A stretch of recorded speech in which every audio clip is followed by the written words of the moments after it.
하나님께서 오늘 우리에게 주시는 말씀 마태복음 1장 말씀입니다. 자, 우리 함께 말씀 읽겠습니다. 아브라함과 다윗의 자손 예수 그리스도의 계보라. 유다는 다말에게서 베레스와 세라를 낳고, 베레스는 헤스론을 낳고, 헤스론은 람을 낳고, 살몬은 라합에게서 보아스를 낳고, 보아스는 룻에게서 오벳을 낳고, 오벳은 이새를 낳고, 이새는 다윗 왕을 낳으니라. 다윗은 우리아의 아내에게서 솔로몬을 낳고, 야곱은 마리아의 남편 요셉을 낳았으니 마리아에게서 그리스도라 칭하는 예수가 나시니라.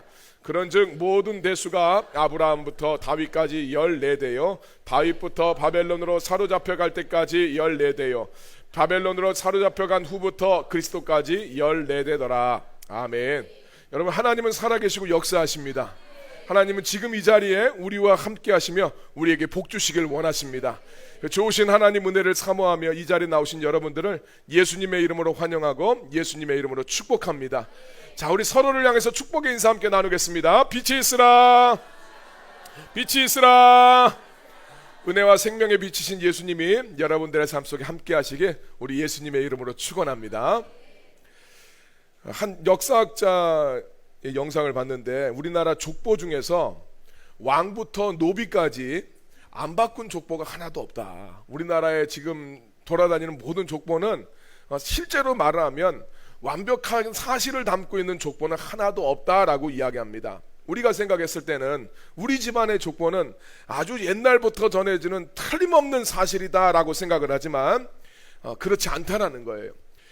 우리나라에 현존하는 민간의 어떤 이제 집안들마다 전해지는 족보 중에서 가장 오래된 족보가 16세기에 등장을 했다고 합니다. 예, 그렇게 오래된 게 아닌 거죠. 제일 먼저 등장한 것들이 뭐 보면 조선 전기 성종 때 이때 이제 등장을 했다고 해요. 그러니까 시간상으로 얼마 되지도 않았고, 이 족보에 대해서 이야기를 할 때 참 재미있는 이야기는, 족보는 지극히 개인적인 문서로서 PR 문서다 이렇게 이야기합니다. PR, 우리 자기 PR 이러잖아요. 자기를 홍보하기 위한 이 문서가 족보다라고 이야기합니다.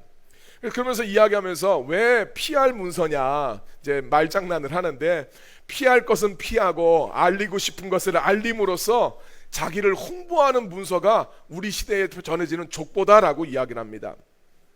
신분이 비천했던 사람들은 이 족보를 만들어서 자기가 비천한 출신이라는 것을 감추려고 했다는 거예요. 그래서 우리 고려시대 때부터 나왔던 향소, 부곡인, 여기 이제 천민 거주 집단 아닙니까? 그곳에 이제 본가는 그쪽으로 연결되어 있는데 이 사람들 다 족보를 바꾼다는 거예요. 그래서 주변에 있는 큰 도시로 다 큰 도시 이름, 뭐 광주면 광주 이쪽으로 다 바꿔버리는 거예요.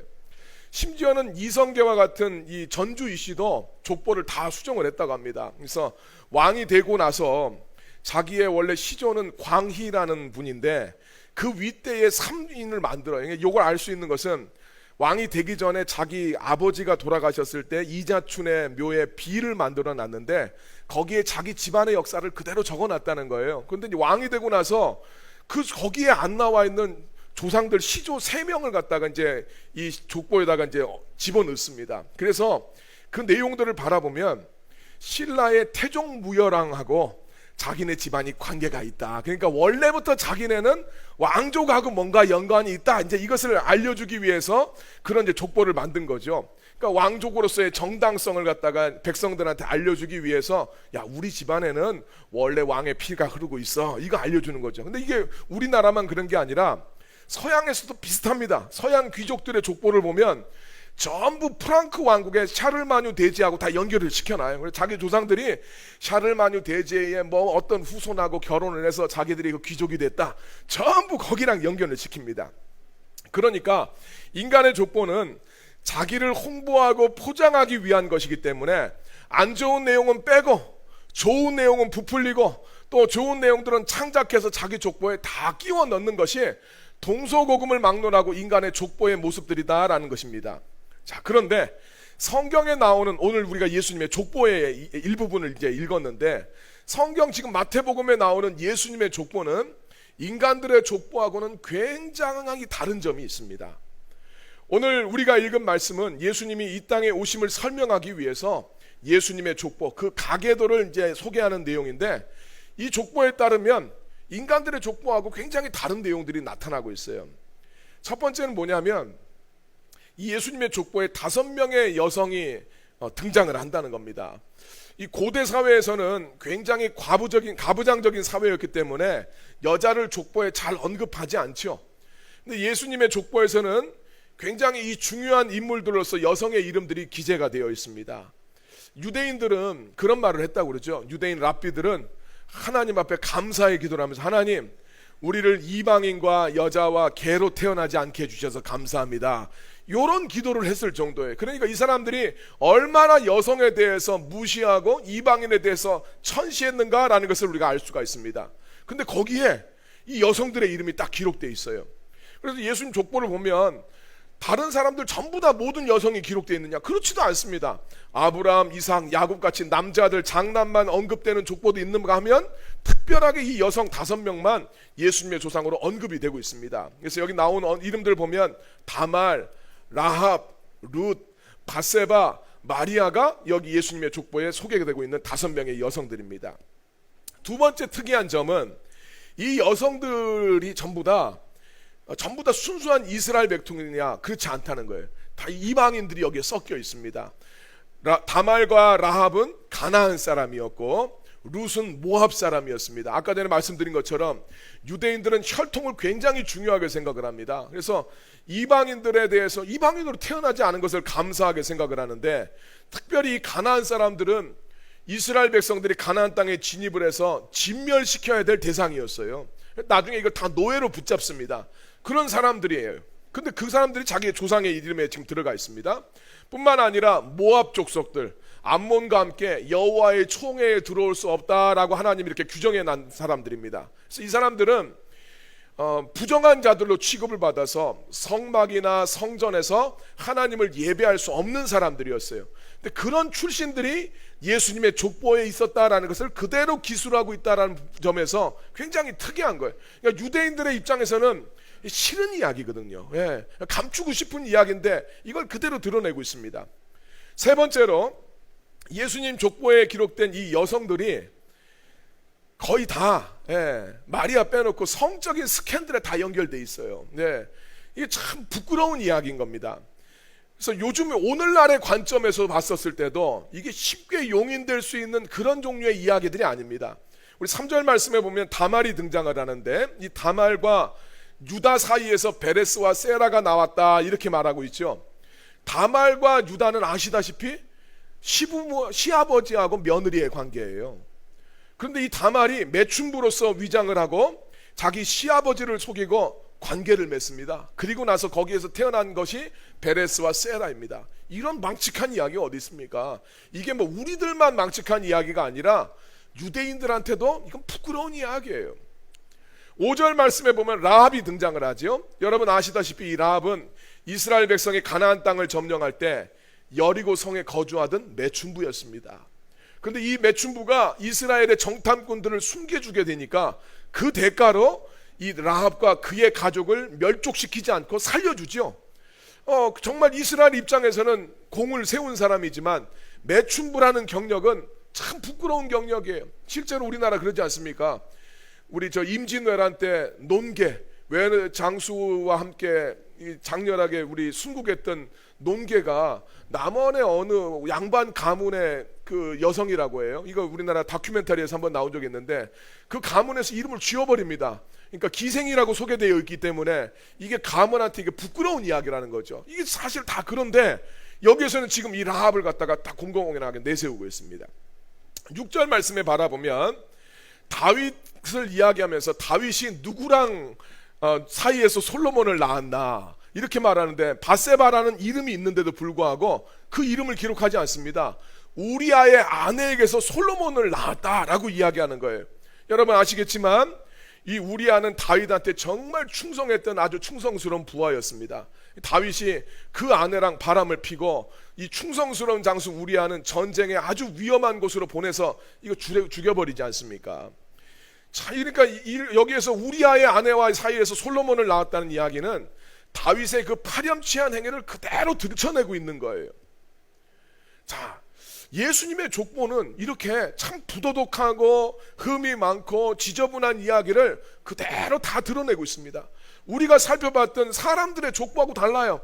우리는 자기를 홍보하기 위해서 부끄러운 이야기는 빼버리고 좋은 이야기들은 막 만들어서 집어넣는데, 예수님의 족보는 부도덕하고 흠이 많고 지저분한 이야기를 그대로 지금 공개를 하고 있습니다. 이 마태복음을 기록한 사람은 마태 아닙니까? 예수님의 제자. 마태가 충분히 마음만 먹으면 이 이야기를 안 할 수 있어요. 안 하면 되죠. 바꿀 수는 없어도 이 이야기를 안 할 수 있습니다. 그런데 왜 이 이야기를 그대로 집어넣어놨을까요? 오히려 그 이름들을 밝히면서 그러한 일들이 있었다라는 것을 우리한테 상기시켜주고 있어요. 성경을 잘 아는 사람들한테는 이 이름 딱 보면 이런 일이 있었지, 이런 일이 있었지, 이거 다 안단 말이에요. 왜 이렇게 했을까? 마태는 예수님을 존경하지 않아서 그랬을까요? 예수님 깊이 사랑했죠. 예수님을 온 세상에 알리고 싶어 했던 예수님의 사도였어요. 근데 예수님 족보에 왜 이런 지저분한 이야기, 들으면 눈살 찌푸려질 만한 이런 이야기를 왜 기록을 했을까요? 첫 번째로, 흠이 많은 인생도 예수님의 가족이 될 수 있다, 그것을 알려주기 위해서예요. 예수님 족보에는 흠 많은 인생들이 이 예수님의 족보에 다 기록이 되어 있습니다. 자랑스럽지 않은 이야기들, 부끄러운 사람들도 예수님의 족보에 다 포함이 되어 있어요. 이 사람들이 예수님의 족보에 기록되어 있다는 것은 그 흠 많은 사람들, 부끄러운 사람들도 예수님의 가족이다, 이런 뜻이에요. 예수님은 굉장히 고상하고 신분이 높고 아무런 흠결이 없는 그런 인생을 산 사람들만 예수님의 가족으로 맞아들이신 것이 아니라, 하나님 말씀대로 못 산 사람들, 이 다말과 유다의 문제는 그것 때문이에요. 유다가 하나님 말씀대로 못 살았어요. 말씀에 순종을 안 했습니다. 그래서 벌어진 일이에요. 다 이기적인 사람들이에요. 이 문제들 벌어진 이유들 바라보면 유다가 이기적이고, 또 저 다윗도 이기적이고, 모든 사람이 다 이기적입니다. 또 먹고 살기 위해서 몸을 팔았던 그런 사람들도 예수님의 가족이 되어 주십니다.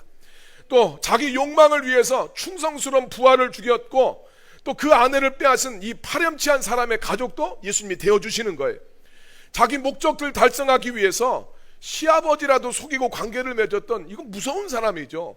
그런 사람도 예수님의 가족으로 맞아들여 주신다라는 것을 우리에게 알려주시기 위해서 예수님의 족보에는 이런 것이 기록되어 있습니다. 자, 그러니까 이것이 뭘 우리들한테 알려줍니까? 이것을 바라보면서 지금 너희들의 삶이 엉망진창일지라도, 너희들의 삶 속에 이 탐욕이 가득하다 할지라도, 죄와 허물이 가득하다 할지라도, 아주 형편없는 인생을 지금 살고 있다 할지라도, 예수님은 그 누구에도 가족이 되어주실 수 있다라는 것을 우리들한테 알려주시는 거예요. 예수의 이름을 부르면 그가 어떤 사람이든지 그는 예수님의 가족이 됨을 믿으시길 바랍니다. 두 번째로, 예수님의 족보에 이 지저분한 이야기를 다 기록한 이유는, 부정한 인생, 아무리 부정한 인생도 예수님을 만나면 정결한 인생이 되고, 예수님을 만나면 거룩한 인생으로 쓰임받을 수 있다라는 것을 알려주시기 위해서 이 족보에 이런 사실들을 다 기록하고 있습니다. 예수님의 족보를 뭐라고 합니까? 성가족의 족보라고 이야기해요. 성가족, 거룩한 가족의 계보다, 이렇게 이야기를 합니다. 하나하나 우리가 지금 살펴보고 지금 말씀드린 것처럼 이 내용들을 따져보면 흠집투성입니다. 거룩하지가 않아요. 그런데 이들이 거룩한 가족의 족보라고 불려지는 이유는 뭡니까? 예수님 때문이에요. 예수님이 이 인생들, 그들의 그 가계 가운데 예수님이 태어나셨기 때문에 거룩한 족보가 되는 거예요. 족보에 있는 사람들이 대단한 사람들이어서 거룩한 족보가 아니라 예수님이 그들 가운데 태어나셨기 때문에 거룩한 가족이 됩니다. 이게 굉장히 중요해요. 내가 거룩한 인생을 살아서 거룩한 존재가 되는 것이 아니라 예수님 때문에 우리가 거룩한 인생이 됨을 믿으시길 바랍니다. 마태복음 8장 2절 3절 말씀 같이 한번 읽겠습니다. 한 나병한 자가 나와 절하며 이르되 주여 원하시면 저를 깨끗하게 하실 수 있나이다 하거늘 예수께서 손을 내밀어 그에게 대시며 이르시되 내가 원하노니 깨끗함을 받으라 하시니 즉시 그의 나병이 깨끗하여진지라. 아멘. 예수님이 이 나병 환자를 치유해 주시는 장면은 당대의 유대인들한테는 굉장히 충격적인 장면이었어요.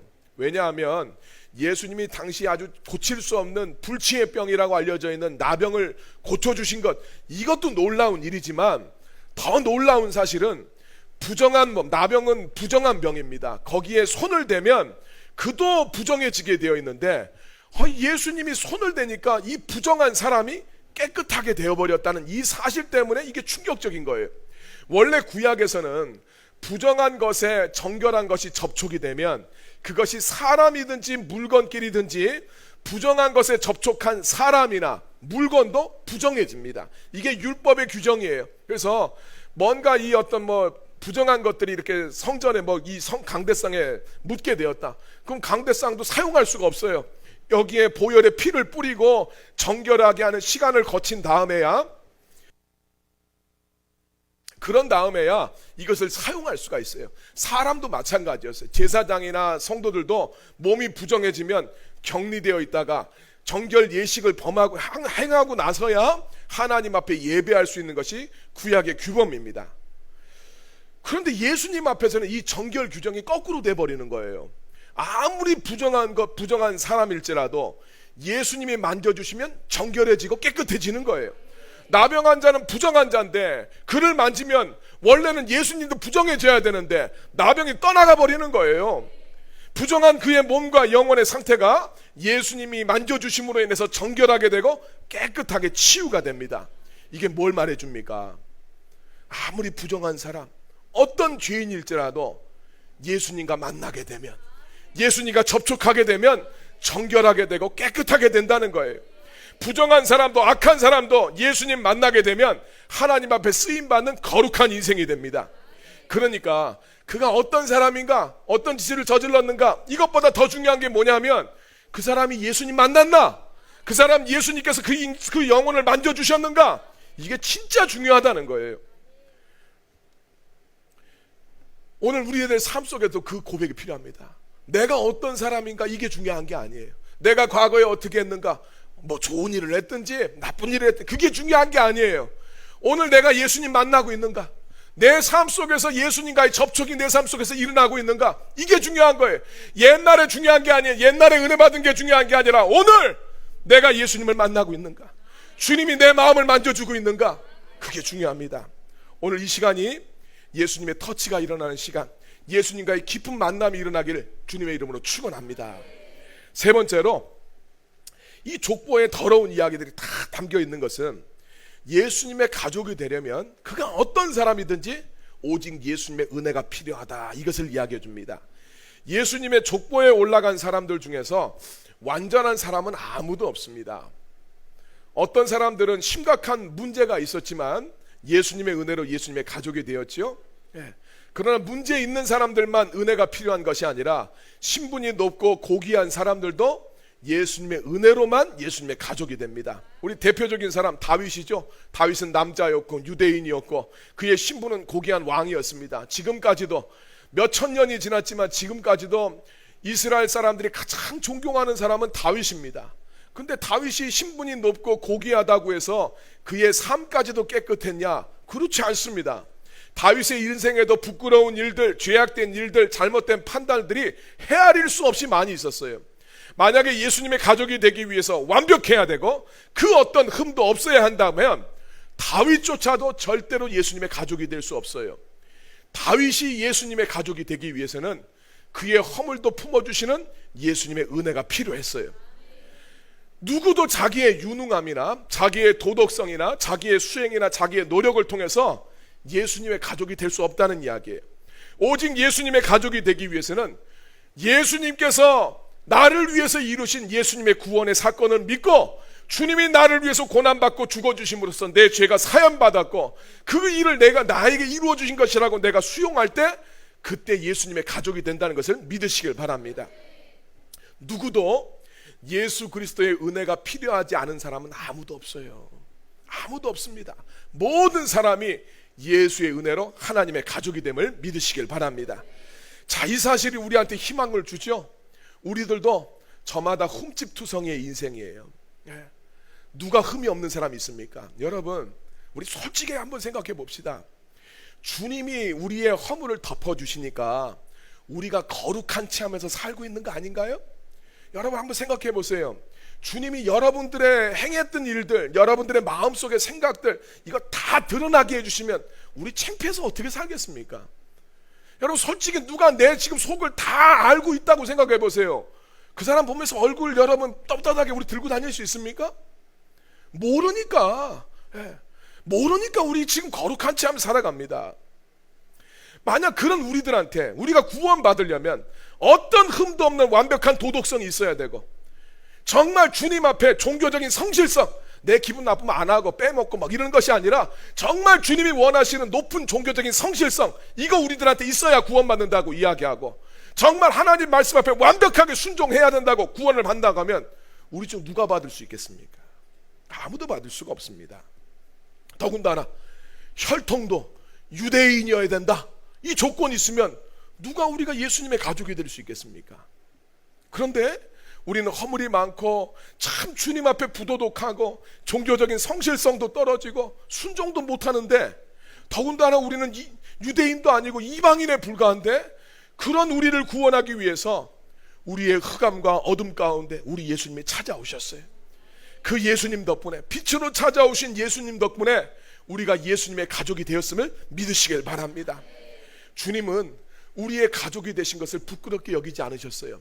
히브리서 2장 11절 말씀입니다. 같이 읽겠습니다.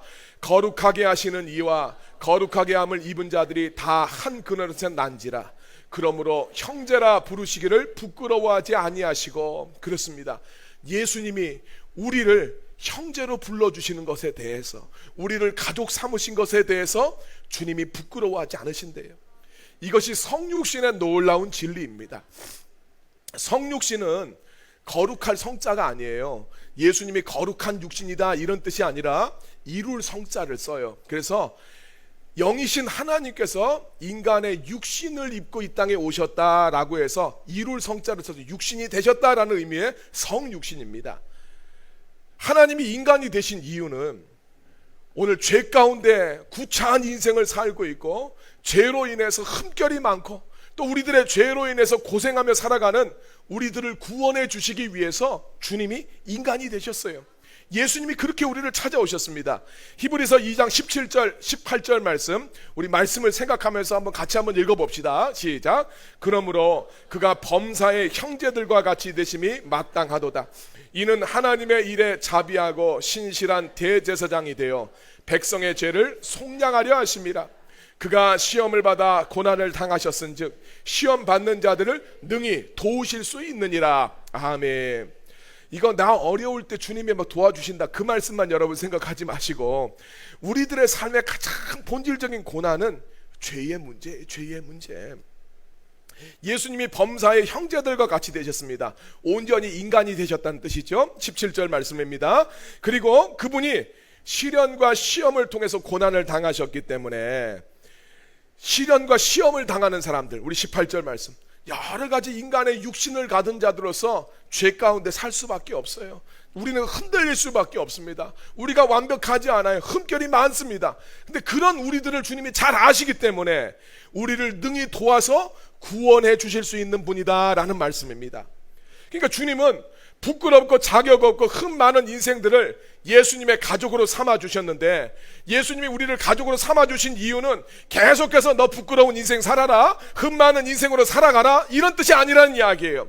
부끄러운 삶에서 돌이키도록, 전에는 흠 많은 인생이었지만 그렇게 살아가는 것이 아니라 이제 예수님의 보혈로 새롭게 살아가는 인생으로 만들어 주시기 위해서 예수님이 우리와 같은 육신을 가지고 우리의 삶 가운데 찾아오셨다라는 말씀입니다. 여러분, 도저히 우리는 예수님의 족보에 들어갈 수 없는 사람이에요. 예수님의 가족이 될 수 없는데 주님이 우리를 예수님의 가족으로 삼아주셨어요. 그러면 어떻게 살아가야 되겠습니까? 계속 죄를 짓고 내 마음대로 이렇게 살아가야 되겠습니까? 계속 주님의 예배를 외면하면서 난 예배 잘 드린다고 구원 얻은 게 아니야, 내가 주님 앞에 종교적인 성실성이 있어서 구원 얻은 게 아니야, 그렇다고 해서 주님에 대한 예배를 계속 외면하면서 살아갈 겁니까? 나 그걸로 구원 얻은 게 아니니까 난 내대로 살아갈 거야, 이렇게 계속 살아가겠냐는 거예요. 그러지 말라고 주님이 구원해 주신 거 아닙니까? 그렇게 살지 말라고. 모를 때는 그럴 수 있어요. 그러나 이제 주님의 은혜를 알게 되었으면 그렇게 살면 안 되는 거예요. 예수님의 모습을 예표한다고 하죠. 성경에서 예수님의 어떤 모습을 보여주는 성경의 인물들이 있어요. 그래서 아브라함도 그렇고 이삭도 그렇고 그의 삶 전체가 아니라 어떤 삶의 모습이 저건 예수님의 모습이야 이렇게 보여주는 걸 성경에서 예표한다고 해요. 다윗도 예수님을 예표하죠. 그래서 다윗과 함께하던 사람들을 바라보면 처음에 다 문제가 많고 흠집이 많은 인생들이었어요. 그 사람들이 다윗 주위에 다 몰려듭니다. 사무엘상 22장 1절 2절 말씀 같이 한번 읽겠습니다.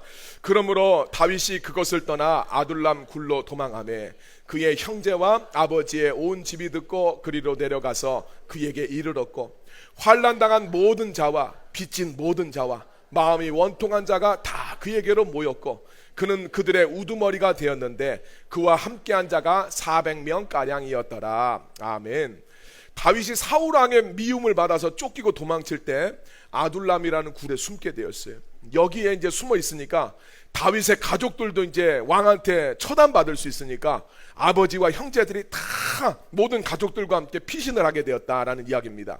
그리고 2절 말씀을 보게 되면 다윗의 주위에 사람들이 모이게 됐는데 어떤 사람들이 모였냐 보니까 용맹한 사람, 인격이 고상한 사람, 애국심이 있는 사람, 이런 사람들이 모이지 않았어요. 환난당한 사람, 빚지고 도망친 사람들, 마음이 원통한 사람들, 이 마음 컨트롤 안 되는 사람들이에요. 자기의 삶 속에 뭐든지 세상에 불만이 많고 비난하고 이거 안 되는 사람들, 문제투성이 인생들이에요. 그래서 여러분 이 공동 번역에 보면 무레배들이 다윗의 주변에 모여들었다 그렇게 이야기하는 거예요. 그 주위로 모여든 사람이 흠결이 많은 사람들이 다 다윗의 주변에 모여들었어요. 근데 여러분 성경을 쭉 읽어가다 보면 이 사람들이 계속 그렇게 살지 않아요. 처음에는 부족하고 문제도 많아.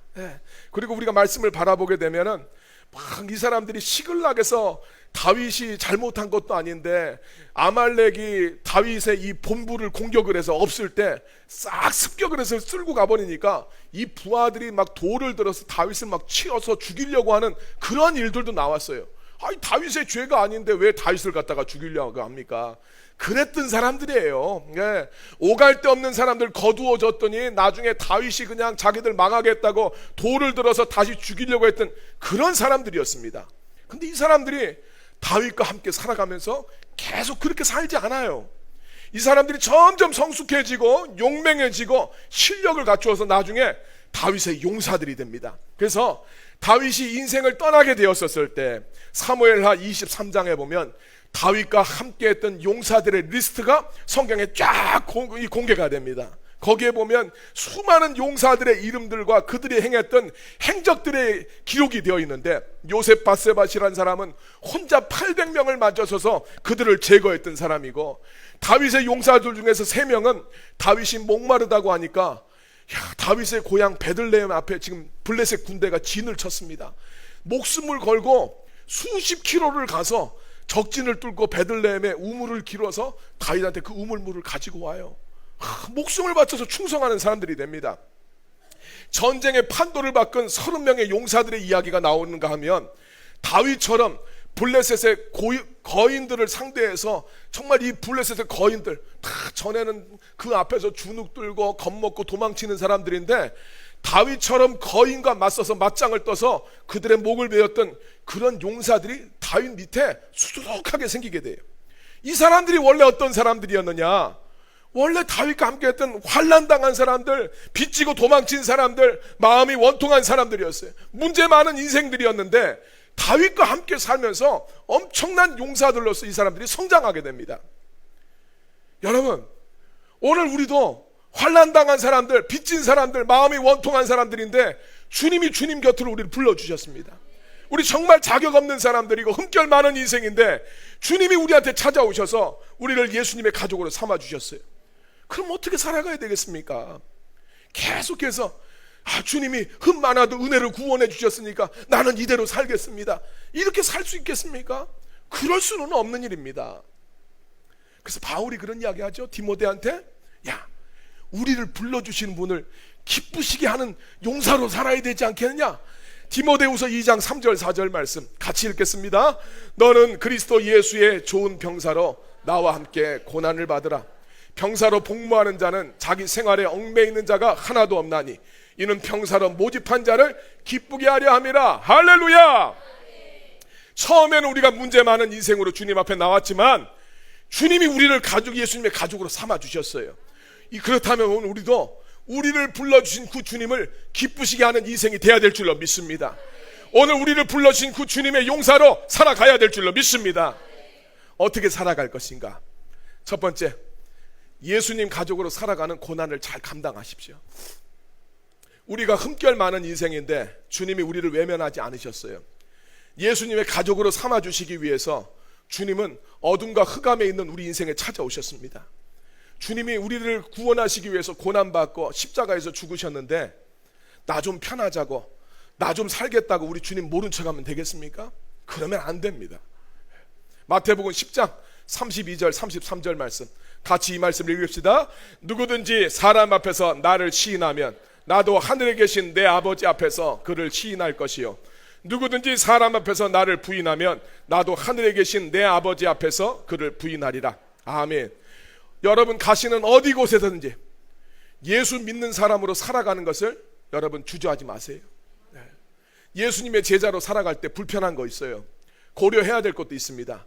그러나 여러분 그 불편하다고 해서 내가 예수님 모르는 것처럼 외면하며 살면 안 된다는 거예요. 우리 한번 이슬람권에서나 정말 어디 공산주의의 그 밑에서 예수 믿는 건 정말 어려운 일이잖아요. 우리는 그런 박해도 아니에요. 솔직히 우리 좀 불편할 뿐이에요. 어떨 때 조금 불편해요. 그러나 예수 믿어서 받은 축복이 크지 내가 예수님 때문에 손해본 것이 더 크다 하는 인생이 있습니까? 그럼 예수님 믿지 마세요. 여러분 우리 신앙 때문에 우리 좀 불편할 수 있어요. 그런데 그건 능히 감수해야 되는 거예요. 직장에서도 여러분들이 믿음을 지키기 위해서 믿는 사람으로서 여러분이 살아가야 될 거 있습니다. 감수하십시오. 교회 안에서도 감당해야 될 게 있습니다. 감수하십시오. 주님이 우리들한테 주신 것이 있지 않습니까? 가정에서도 예수 믿는 사람으로서 감당해야 될 게 있어요. 감당하십시오. 두 번째, 삶의 주도권을 예수님한테 넘겨주십시오.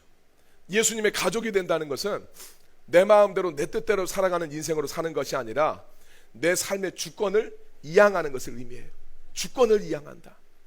내 뜻과 계획대로 사는 인생이 아니라 주님이 인도하신 대로 내가 살아가는 인생이 되는 겁니다. 이거를 자기 부인이라고 이야기해요.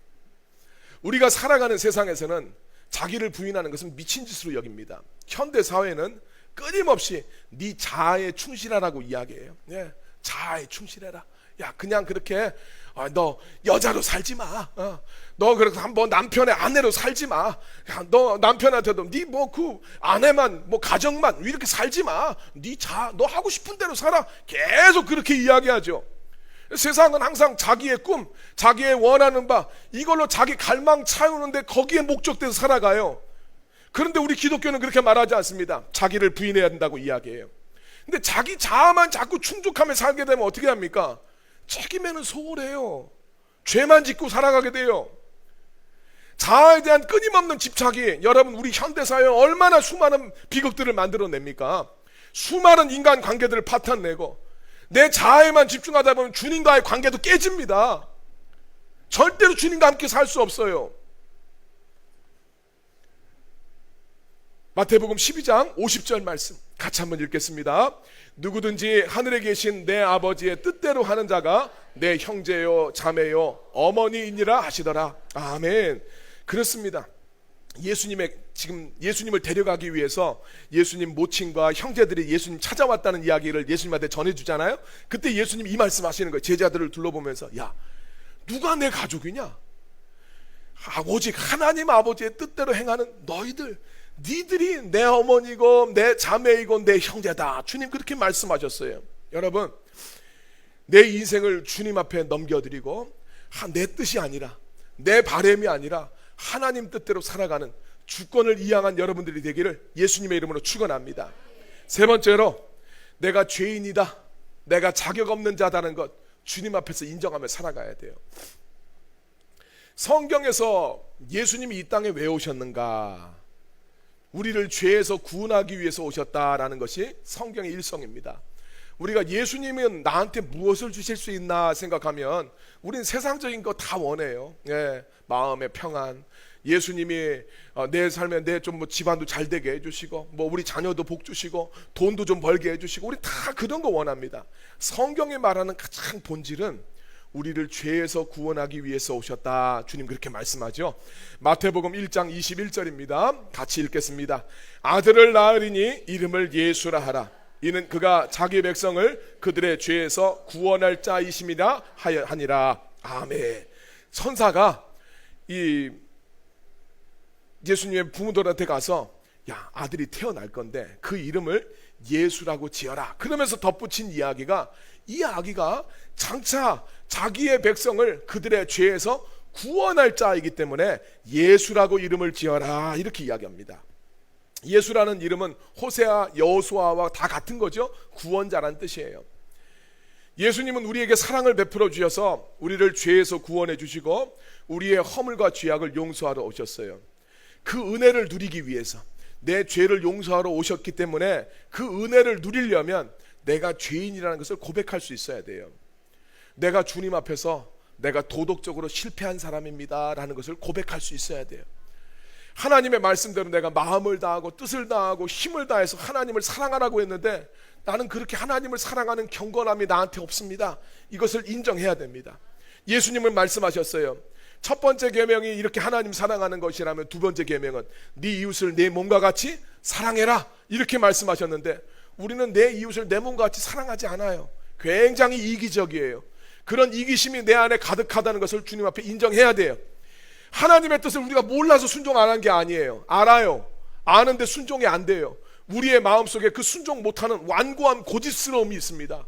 옛날 개역 성경에서는 강팍함이라고 말하고 있어요. 그 강팍함이 내 안에 있다는 것을 주님 앞에 인정해야 돼요. 그러면 주님이 우리 죄를 용서해 주십니다. 우리의 죄를 인정하면 주님이 새롭게 살아갈 수 있는 능력도 허락해 주십니다. 자기 죄와 허물이 깨달아지지 않는 분들도 있습니다. 그거는 신앙의 양심이 좀 무뎌져 있어서 그래요. 신앙 양심이 예민해지고 깨어나기 위해서는 하나님의 말씀의 등불이 내 안에 들어와야 돼요. 예배가 살아나야 되고 말씀을 많이 먹어야 됩니다. 그래서 믿음이 성장하게 되면 신앙 양심이 예민해져요. 그러면서 이거 하나님 안 기뻐하는구나, 이거 하나님 기뻐하시는구나, 이런 분별력이 생깁니다. 그게 없는 이유는 내가 정말 의로워서가 아니라 내가 못 보는 거예요. 그걸 잘 아셔야 돼요.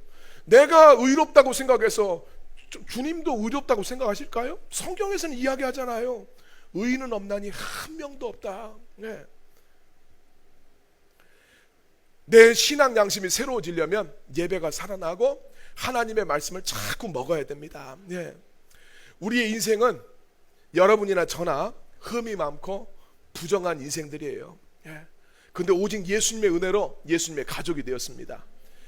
다윗과 함께했던 참 문제가 많았던 사람들, 이 사람들이 다윗과 함께하는 용사들로 성장한 것처럼 예수님과 함께하는 예수님의 가족으로서 우리도 예수님을 기쁘시게 하는 예수님의 사람으로 새롭게 거듭나야 될 줄로 믿습니다.